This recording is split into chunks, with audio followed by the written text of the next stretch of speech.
Imagine a country rich in history that was a global power for thousands of years. No, we are not talking about Iran.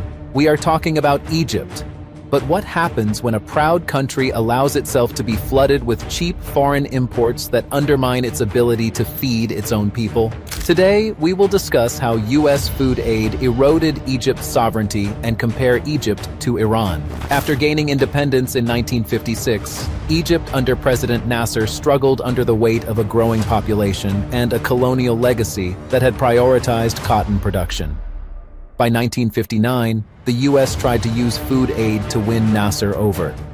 The U.S. Food Aid Program, PL 480, had two main goals: dispose of surplus American crops and foster dependency. By 1962, Egypt relied on the U.S. for 53% of its wheat. Since wheat was Egypt's main staple crop, the U.S. was supplying the majority of Egypt's caloric needs at this time. In the face of rising anti-imperialist sentiments, ties with the U.S. strained.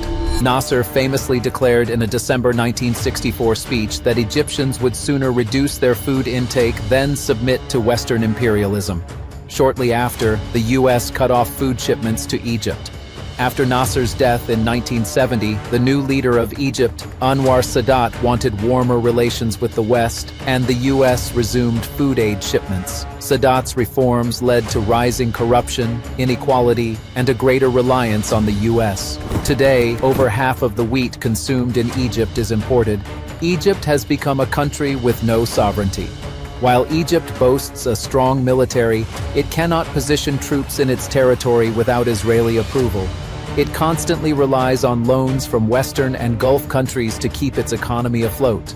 Egypt's foreign debt is 44% of its GDP. The difference between Egypt and Iran is stark.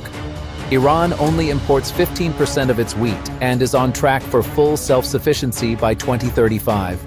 Iran's foreign debt is only 1% of its GDP. Iran also has an independent military, which has allowed it to confront two nuclear-armed powers and force a ceasefire. Why the difference? Egypt chose the path of opening up its economy to the West, flooding its country with cheap American imports and relying on foreign creditors.